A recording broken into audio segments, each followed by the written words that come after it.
Hey, listeners, welcome back to the ValueHunt podcast. And today I'm truly excited to be here with Des. He is from the Enterprise Group, and they are doing great things. And we will learn everything about what they're doing and maybe also some more. So, Des, why don't you say a couple of words before we jump into the hard questions? Well, I'll tell you what, I've seen your podcast a couple of times after Bob introduced us, and I really appreciate the work you're doing and glad to be here. So, as you know, we've done some good things in our sector. We're leading in some very, very important equipment categories, and I'm really pleased that we can talk about how we've gotten through the last few years for sure.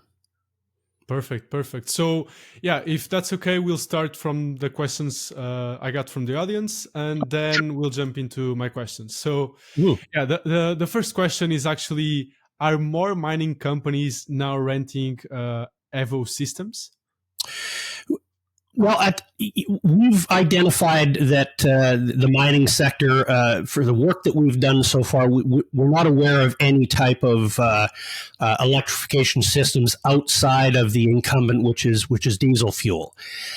So we think there's a tremendous opportunity. We've been making some inroads with some leaders in the mining sector to really have a look and address how they're doing things in their field work, and it appears that the incumbent of diesel power is very much the way they're doing things in the field. So we feel there's an opportunity. The leaders that we've been talking to in the mining sector have expressed enthusiasm. And I think one of the leaders that I spoke to many months ago, he explained that the mining sector has definitely got an environmental PR problem, and they're looking for any possible ways, obviously that are valid, but any possible ways that they can show that they're using better practices in the field for building their mines and extracting and so forth. So any opportunity that is a valid opportunity that can show that they're using better practices in the field, they're very hungry and thirsty for some of those methods. So we feel there's a tremendous opportunity in the mining sector. We are a leader in the energy services world, and we've been, we're in our 20th year of business. So we have a reputation and longevity in the energy sector, but this mobile power that we have perfected, obviously there's adjacent industries that to the energy sector, and of course we're starting to take a much closer look at many of these adjacent. Mining is one. Away from grid construction, we've already done a number of those projects over the last couple of years. So temporary power for any type of application are all in the purview of what we're doing here with this natural gas to electrification. Perfect. Yeah, so maybe just taking a step back, because I just got reminded that maybe not everyone watching this knows exactly what you guys do. So if you can explain it like in a very simple way, just to maybe good idea. So Enterprise, we are in the energy services sector, and we deliver what is called site infrastructure to project sites in remote areas. Okay, so these are remote areas, so you're away from any type of infrastructure, such as overhead power and so forth. So when these companies are operating on these sites, in almost all cases, these are 24/7 operations. They don't shut down at 5 o'clock at night and show up at 7:30 in the morning. This is activity all day, all night going. So on these project sites, I look at it best explained as there's three pillars to what site infrastructure is. Because they're operating 24/7, they need mobile structures there. So offices and command centers, medic buildings, even bathrooms. So we have a fleet of mobile structures with different floor plans in them, so that the producer, the client, is able to house, and so these people can work on site 24/7 with these building structures. Of course, lighting is another one of the pillars. Lighting is on 24/7. These are 5 to 15 acre sites. They're large. They need what we call stadium style lighting. So when you go out to a football or a stadium lighting. So there might be anywhere from 4 to 15 of these stadium light towers on, and they're on at all times. Here in Canada, in the north, obviously, when we're in the winter side of the catalog, there's 14 hours of darkness as opposed to sunlight. So lighting just stays on. Obviously, these sites need power. So mobile power is the third pillar in our site infrastructure business.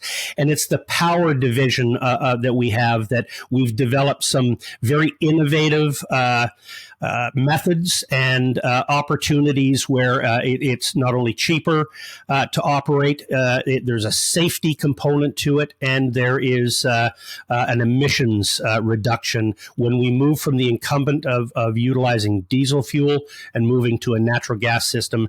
The emissions drop dramatically. But these power systems, when we have our methods in place, what we do is we bring in the power needs of the client is assessed, and then we bring in a turbine power plant to be put on site, and we have a microgrid of cabling and distribution panels where all of the infrastructure plugs in seamlessly to the microgrid. So and of course, because we're in the energy services world, in most cases, we're able to utilize the client's natural gas that they're producing on site or nearby. When they're using diesel, the client is utilizing a third-party fuel distributor to bring that fuel, and they're utilizing consuming thousands of liters a day on these sites. So when you can move from the client paying a fuel distributor to come out every day or second day to bring out thousands of liters of diesel, remove that. Of course, the handling of liquid fuels and refueling all of these individual generators at the bottom of every light tower and other major, that fuel handling is gone. When we drop on a natural gas turbine generator in one location on the site, we hook up the gas line, and then there is no more handling of any type of fuel. So there's a safety aspect, there's a cost aspect, obviously, and of course, the emissions drop is tremendous when we move from diesel to natural gas. So I hope that gives a little bit of an understanding of what we're doing for the clients and what type of equipment we're bringing out, and of course, further leading is we built our fleet around a particular turbine technology that is absolutely the leader. And back in September, October of last year, we were able to sign an exclusive arrangement with that manufacturer to utilize this particular turbine because it's the most successful in the conditions that we're operating in. It is able to operate at very, very low temperatures. We had a project site about 5-6 weeks ago down to minus 52 degrees C. All of our turbines never had a hiccup or any type of interruption. Not only that, the fuel tolerance that these units have are unlike any in the industry. So when we're utilizing the client's fuel that's out in the field, and it's unrefined, or it's only maybe refined once through some knockout equipment, getting some of the wet gases out and so forth. We're dealing with a very unrefined fuel type, and these units are capable of combusting these types of fuels. So that fuel tolerance is very important, because other turbine generators that are out there, they need almost perfect fuel. So this is the match, and of course we were able to secure that exclusive arrangement. That's perfect. Actually, we have a pretty A question that's related to that, and the audience asks, how do you ensure turbine maintenance quality if it's outsourced? Well, that's not really. Well, I'll answer the question and we'll make it understandable. The turbine technology, the company is Flex Energy. It's a U.S. made IP and patented technology. All of our turbines in our fleet, we have an OEM maintenance contract. Now, because the manufacturer has the expertise and the turbine technicians on staff, we utilize the OEM method of maintenance rather than our technicians doing it. We have the OEM, and they have a location in Canada. It's close to us, so we have the support of the manufacturer. So we're not really outsourcing it. It's actually the manufacturer who is delivering the maintenance intervals. And by the way, that's why we are using turbine technology, is because the difference between a reciprocating natural gas engine, like in your vehicle, piston engine, there's like Caterpillar, Cummins, and PSI and things like that have natural gas reciprocating engines. The problem with reciprocating engines as opposed to turbine technology is that every 500, 600 hours, you have to stop that unit, shut it down, do fluid and oil changes, filter changes, no different than your gas-powered vehicle, okay? And that is downtime. The maintenance intervals on these turbines are every 10,000 hours, so it's almost annually. There's about 8,000 plus hours in a year, just counted 24/7. So you can see that it's an annual maintenance schedule. We'll never shut a turbine down on site to do a maintenance interval. We'll always wait till it comes back to the shop, do it on our premises, and when it's not in use. So that uptime of 99.5%, which our flex units boast, is important to the client. The interruptions of power are almost become zero in the course of a project, and that's very valuable to the client. Right. Okay, makes sense. So moving on to the next question. How closely is your business tied to the overall oil and gas market? Well, at the moment, I mean, that's the segment that we're servicing. So, the answer to the question is the majority of our business is tied to the oil and gas sector. Now, specific to inside of that, the majority of our clients are gas and gas liquids producers. So, over in the eastern side of the Western Basin, where it's shallow and more oil, we don't have a lot of exposure to that side of the business. We're in the deeper, the Montney, the Duvernay, the Viking, the Cardium. If anybody's familiar with the Western Basin, the Montney and the Duvernay are the two massive elephants that we have. In fact, just a week or two ago, the regulatory body here in Alberta and Canada here actually came out with reserves that are 6 times the previous calculations, and there's a number of variables and scientific models that are at play here in the difference between that original reserve number and now why it's six times higher. But it's the ability to extract and release oil and gas from shale, and of course our ability to if you go back 25 years ago, before we were able to extract any oil and gas from shale, there was no reserves counted because it wasn't extractable. Now with the new extraction technologies and fracking and horizontal drilling, we can free up that oil and gas. So now it counts as being producible. So Alberta's or Western Canada's natural gas reserves are massive. They're world leading. They're in the top 6 reserves in the world. So we're in a pretty good spot here. And of course, as you know, LNG Canada, the very, very first participation for Canada in the world markets of LNG is about to start in a few months from now. Finally, after some delays, and what else is new with building? I mean, this is a $40 billion project. It's Canada's largest industrial project ever in dollar size. So it's going to access Canadian production to the world markets. Canada only has one client for oil and gas, and it's been the U.S. And we've been struggling to get infrastructure built to the coast, both oil and gas. And we now have the Trans Mountain oil line that came into commission May a year ago.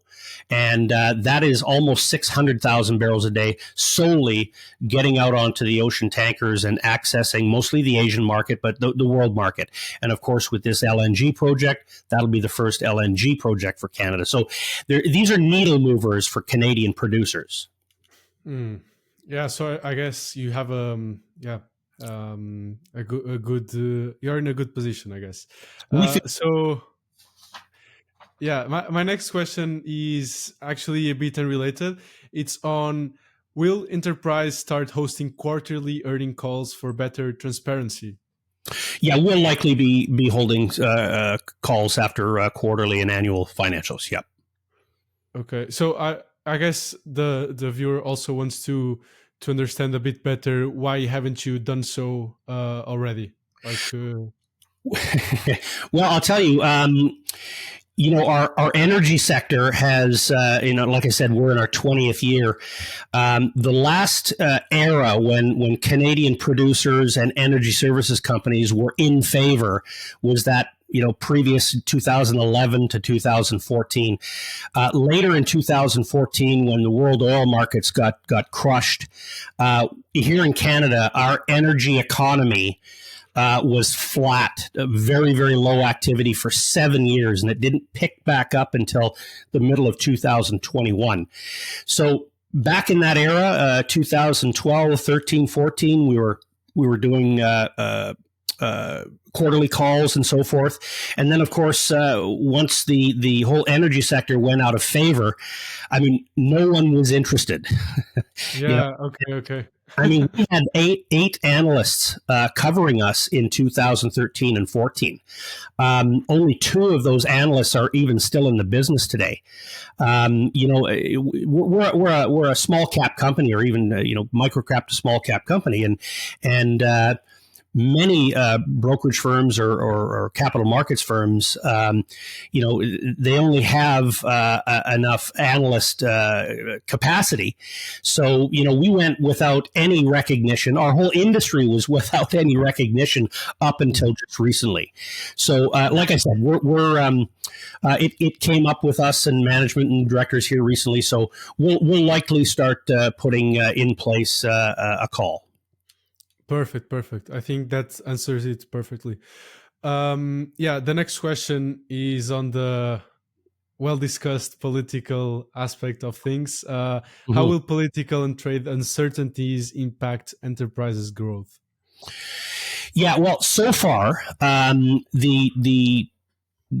talk of the tariffs and trade wars and what have you have been very limited for our energy sector here in Canada. As you noticed, Trump's tariff application has been 25% application to or tariffs to Canadian product, but 10% for Canadian energy.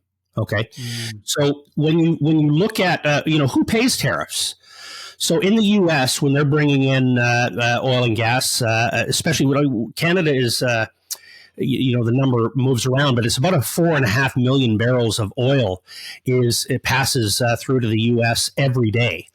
And the majority of that is the pipelines are going straight into their refining infrastructure. So all our pipelines point to their refineries, mostly in the Midwest. Now, a 10% tariff, it's the responsibility of the importer to pay that tariff. So those importers are essentially, in large case, it's the refiners. So the refiners in those areas that are producing products, refining products off of Canadian oil, they're going to have to fetch that extra 10% out of essentially the gas pump for the motorists and so forth. So a 10% increase, or what the analysts are saying, that's the equivalent of maybe 18 or to 23 cents a gallon to the U.S. Consumer. That's more of a nuisance. I mean, if it was 25%, it would be meaningful and significant to the consumer. I think that's why Trump has backed it off to 10%. Now, at 10%, the way I've described it, and I've listened to many analysts talk about this and think about it in my own head. And to me, that's not going to change our Canadian producers' behavior, and I don't think it's going to change the consumers' behavior in the U.S. That 10%. Right, right. So far, when we're talking with our clients about projects starting up in the coming few months, it's an indication that it's not affecting the behavior of our Canadian producers, because it's business as usual outside of a few other variables. We're not hearing our producing clients talking about this 10% tariff a lot, because I think it's how I'm describing it. It's more of a nuisance, and it's more of a nuisance to the American consumer. Okay, got it. The next question is actually, your product seems like a no-brainer for clients. So why aren't all the clients or potential customers already using it, right? So what's the gap between, okay, this is a great product, everyone is using it? Yeah. Well, first of all, many of these producing clients or potential clients of ours, many of them are vast organizations. There's many stakeholders in deciding to utilize our power system products. Because we need, to benefit the client the most, which it will most likely, you got to remember this, the sales and education pipeline or pipe. Some clients have adopted this method quicker than others. We're in a very, very innovative industry. There's decision makers in the engineering departments of these companies. There's the C-suite. There's everybody at field level, and sometimes it takes a little time to get everybody organized, all the stakeholders to understand, because diesel power on these mobile or remote sites has been the incumbent for decades. This is traditionally they just use diesel. There's 10 to 20 diesel generators on site, chugging away and consuming. So when we move somebody off of something they've been doing for decades, sometimes it takes a contemplated effort. And like I said, there's stakeholders at all part that need to be coordinated. And like I said, some clients go through that process much quicker than others. We have up in the last, we're 6 months into a rearrangement of our business development process, and we've got a tremendous funnel built up here, and we feel in the coming certainly in the next half of the remaining part of 2025, we'll see evidence of the success of that business development realignment that we've done. Okay, perfect. Yeah, I heard you say in a previous interview that you were facing some challenges, or you were still figuring out how to kind of get directly in touch with the C-suite, kind of to fix that problem. So maybe you can follow up on that or explain that a bit better. That is the realignment that we've done over the last several months. We've hired a very seasoned VP of business development. He's fully on board now, and he's running this, like I said, this realignment, and we've never had exposure to getting into the engineering departments and the C-suite decision makers, and it was time to do that.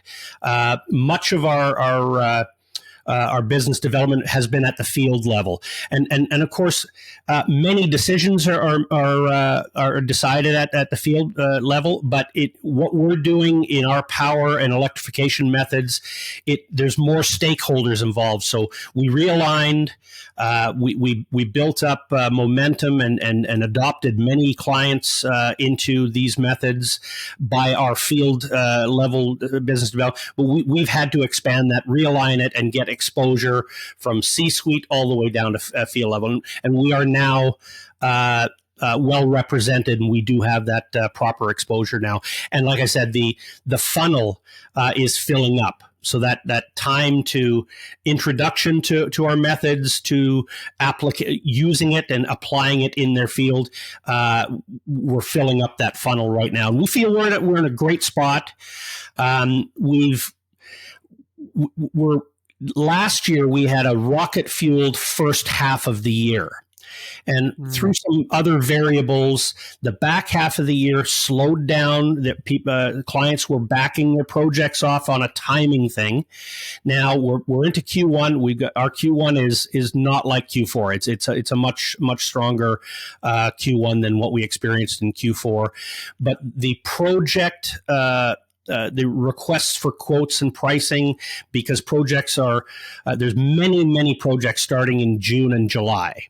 And going forward, so we see the back end of this year being a much better second half of the year than it was in 24. Just with the planning of many projects, and like I said, LNG Canada had a couple of delays. I think it was responsible for many of our clients who are producing feedstock for the LNG project. I think because there was 2 delays announced, and they pushed out some activity further, and that's what created that weakness in certainly Q3 and Q4.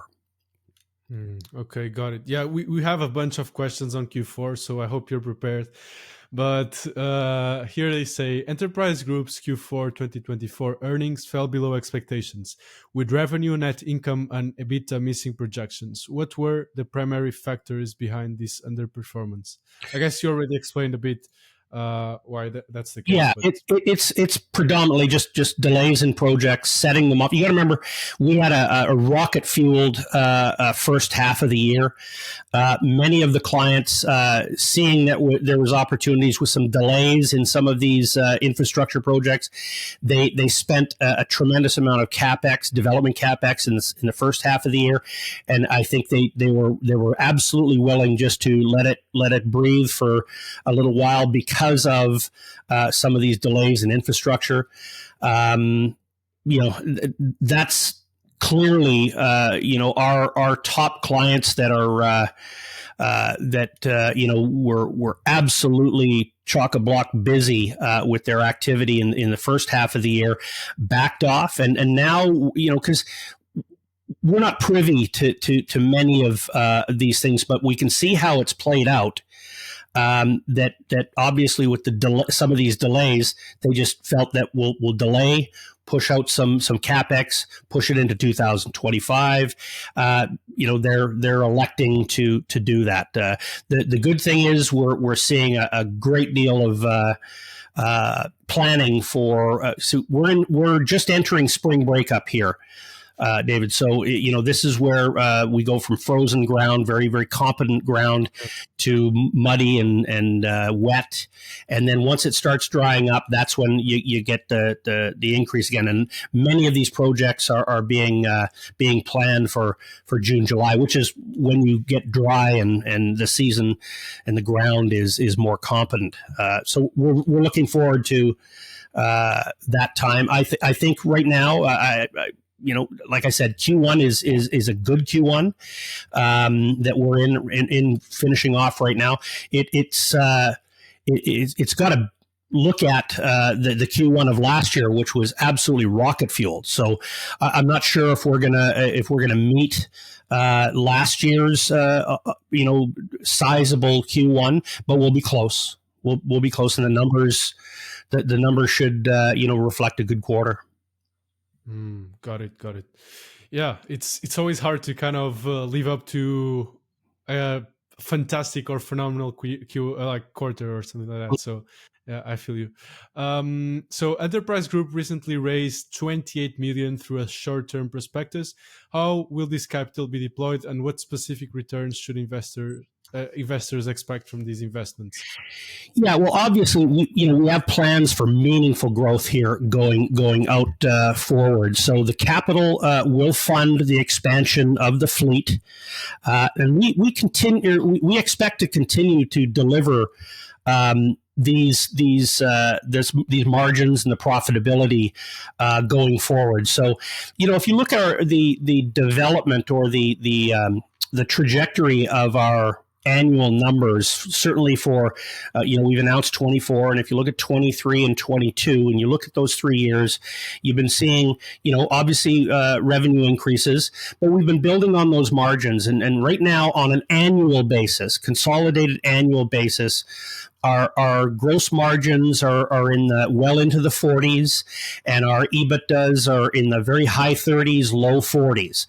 No equipment-based energy services company in our business in Canada is producing those type of margins. So they're good margins. And we're interested in holding on and expanding our business, expanding our fleet, and hanging on to those, well into the 40s gross margin and right around that 40% EBITDA. That's what we feel we can replicate while we're building out our fleet and building our business and our market share. And I think if we do that, we'll get the recognition from the market that those are repeatable margins and comparable to the rest of the energy services sector. Certainly, the equipment-based players, those will be some of the highest margins in our sector. Got it. Perfect. So moving on to another question. You've secured a 5-year exclusivity agreement with Flex Energy. We were talking about this earlier. How does this agreement strengthen Enterprise's market position? I guess you already answered a bit this question, but maybe... But I mean, I can't stress enough that, listen, we started retooling our power fleet all the way back in 2018-19. And we have tried, I mentioned earlier, the natural gas reciprocating engines, Cummins, Cat, and what have you. We have them in the fleet. We utilize them.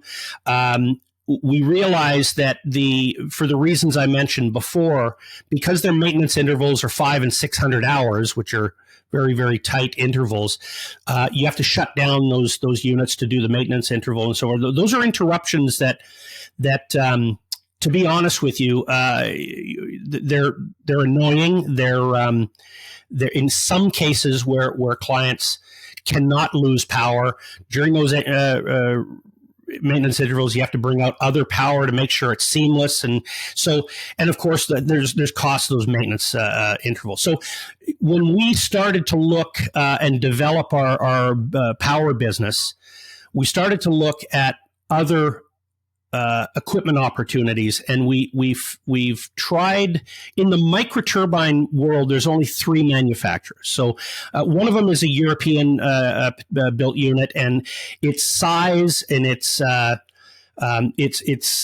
just not applicable to the conditions that we're operating in. So it's not even a candidate. But there's 2 American built ones, and we have in our fleet both. But what we've recognized is the other microturbine units, they fall short in temperature. So when we get to extreme temperatures, once we get it to about -18, that other turbine unit actually starts to fail with that cold weather. And I'll tell you what, we can have in certain areas that we're operating in, it could be well worse than -18 for a month at a time. So that temperature restriction is it's a restriction. The other part of it is the fuel tolerance on that particular unit. It needs, almost fully refined fuel. So it needs a more perfect fuel.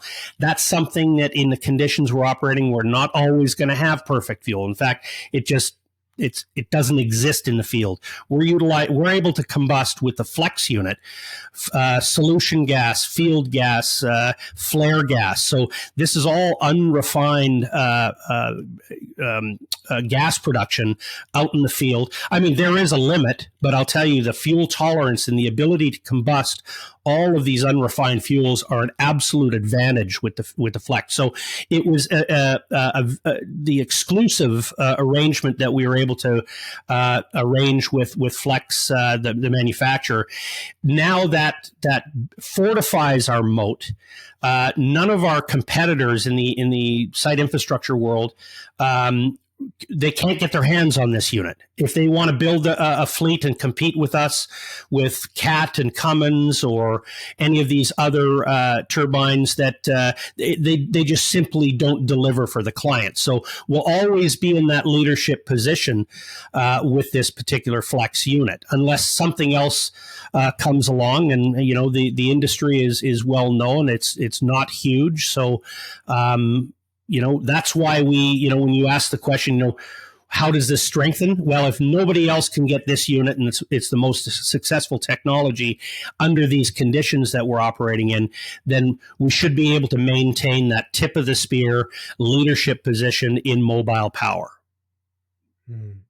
Yeah, a question that actually wasn't asked by the viewers, but I'm curious about is, how did you secure such a good deal? Because, I mean, Flex maybe saw in you a good partner, but why have you got the exclusivity? Okay, and it's a very good question. So Flex is the manufacturer. So they build these units and they either sell them or long-term lease them to industry, mostly the energy industry, for permanent installation. So we have clients, Canadian clients up here, that do have these Flex units permanently installed in their gas plants. Okay? Got it. So they're well known in the energy sector, these Flex units. But our line of business is a bit different than Flex. Okay, they build, they sell them for permanent installation, or they long-term lease them, right? What we are doing is we are taking their Flex turbine unit and we are making it mobile for project-to-project temporary applications, power applications. So when over the past, almost 3 years now, Flex has been watching us do something with their unit that is not ordinary. We're usually a turbine is, like I said, it's permanently installed in location. It's never moved. And of course, a turbine, because there's a rotating turbine fan, needs to be absolutely level and locked into place. If it's moved or it's off level, that fan won't perform, or the turbine won't perform.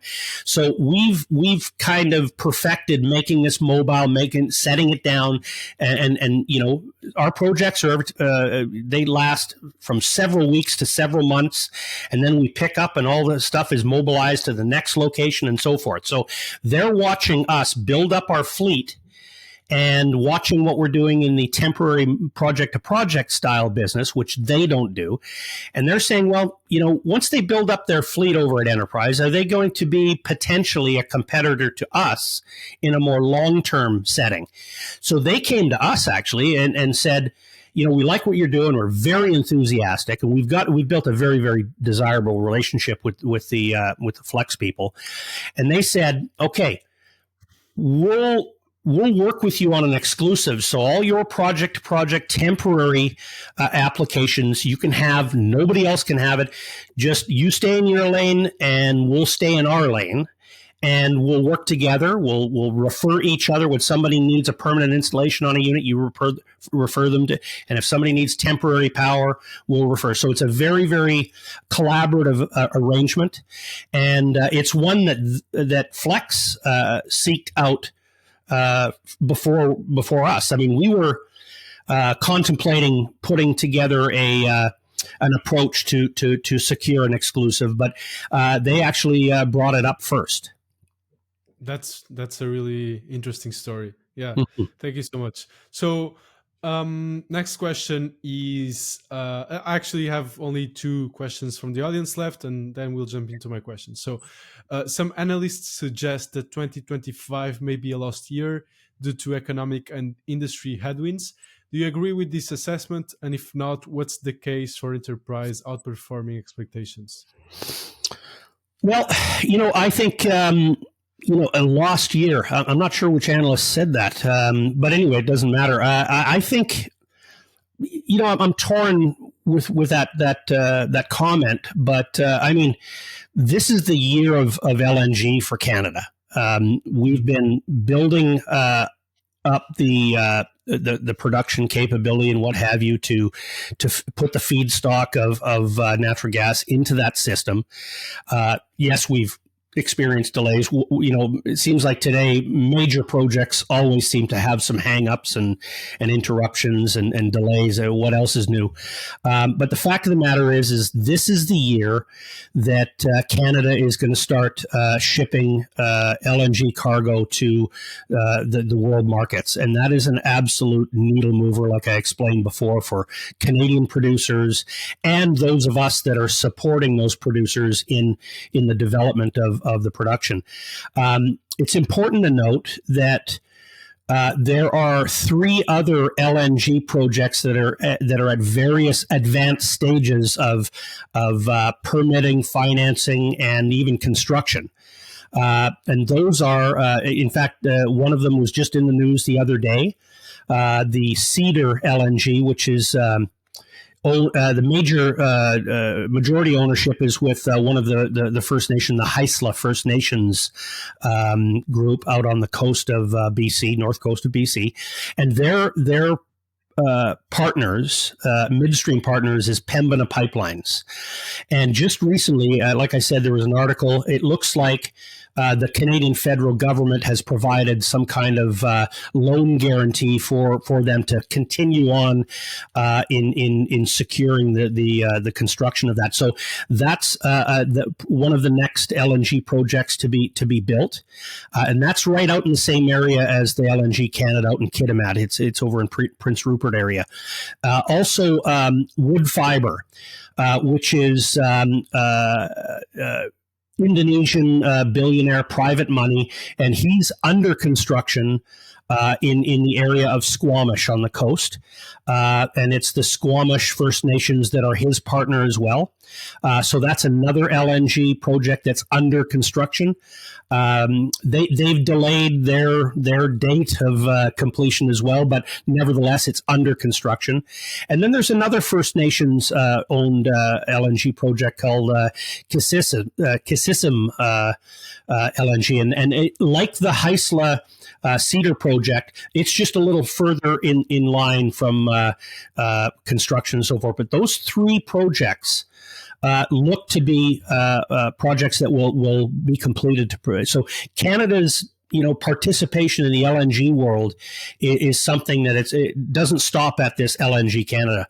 Not only that, LNG Canada is looking to build their second phase of size, increasing the size of their plant here. So we just think this is the first year of LNG cargo leaving Canada, and from here on out, the opportunity for the development of Canada's natural gas and where we're shipping it here now in the future. It's not all going to the U.S. These are important events in Canadian energy production. Got it. Perfect. Yeah, I think you graduated the audience questions. They were rough to say the least, but yeah. Now jumping onto my questions, I'm more curious to know, like, what is your day-to-day job? Like, what do you do on a day-to-day basis when you're not speaking to me or something? Right. Well, we do have, we have our divisions, our business silos. I'm working with our CFO, Warren Cabral, who is very gifted. We've got a tremendous team here at Enterprise, but together, Warren and I hold our branch calls weekly. talking everything from operations to the business flow, the business development, employees. They are truly weekly calls, and we're very close to the branches, the general managers of those silos and the managers of the branches and so forth. So there is quite a bit of that happening in our life. Obviously, we're publicly traded. So there's a capital markets side of it where I'm doing things like this with yourself. Both Leonard Jaroszuk, the CEO and chairman, and myself, we founded Enterprise over 20 years ago.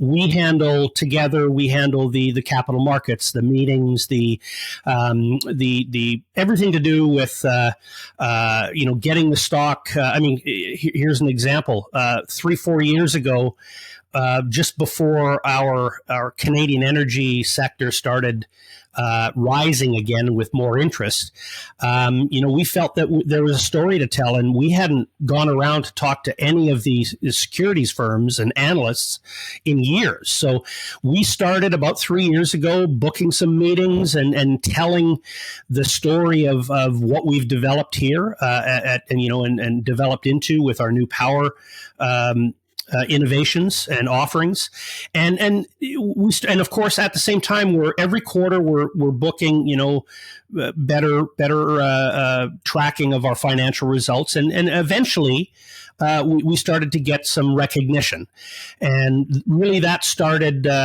good recognition started maybe about a couple of years ago, or just short of a couple of years ago, and it's our story has been nicely received over that period of time. It's not everybody's cup of tea, but we seem to get the correct amount of recognition that our stock price is more liquid now. It's doing anywhere from 300 to 1.3 million shares a day, so it's better liquidity. That answers some questions for people. So I hope that gives you an idea. I'm very involved with the business and the business development and the operations. And of course, Len and I are very, very involved in the capital market side of being a publicly traded company. Interesting. Actually, that's a great kind of segue to. I want to understand a bit better. How did you got to the point of founding a business like this, and what really motivated you into kind of starting something on your own? Because not everyone is an entrepreneur, not everyone is capable of founding a successful and sustainable business for the long term, right? So right, maybe that story would be interesting. Okay, well, I'll keep it short, but it's important to know that Leonard Jaroszuk, CEO and chairman and co-founder with myself, we started Enterprise, like I said, just over 20 years ago. But Leonard and I have been working together on other entrepreneurial projects and businesses for 35 years. It was 1989. That we got together, and together we've been involved in financing many other publicly traded management teams. We've been involved in several real estate projects. We've done a lot together, but when it came time to when we started Enterprise, we felt instead of financing, other management teams and so forth, we thought, hey, let's do one of these ourselves. So we were Enterprise was the very first $2 million CPC. So it's Capital Pool Corporation. It's a method of going public here in Canada. You raise the capital, then you go buy your asset. It's kind of putting the cart before the horse, but it's a method. And they used to be you used to be only able to raise $500,000 at your seed stage, and then they increased it to $2 million. And Enterprise was the very first $2 million CPC. But since then, we started that, incorporated in 2004, and we were public in 2005. We've made 9 acquisitions in total. In our history, we've made 2 dispositions, very, very timely dispositions in 2016 and 18 at very, very good valuations for the company. That allowed Enterprise to go net debt free during that low You remember I was talking about that 7 year Yeah. when nobody paid attention to the energy sector.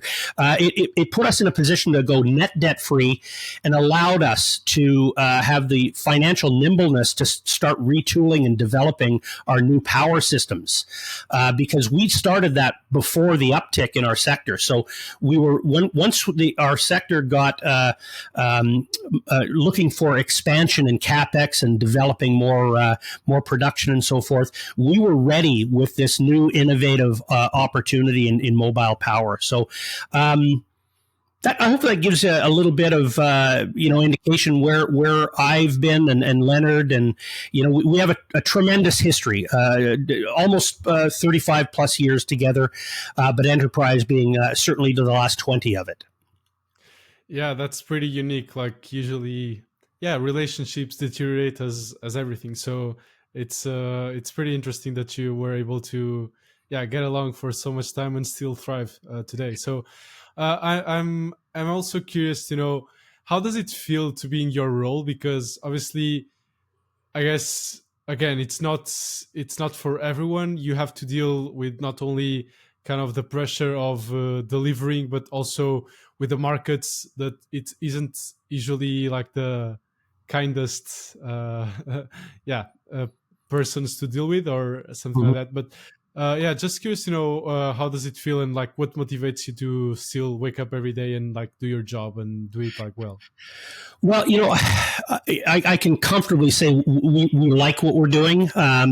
It's an honor to help and lead some of the most dedicated and innovative employees that we have. Many of our employees, a number of them, have been with us more than 10 years. Some of them have been with us the 20 years we've been around. So we've always had innovative people that have always looking to work with the client to develop, infrastructure designs and that are specific to the client needs.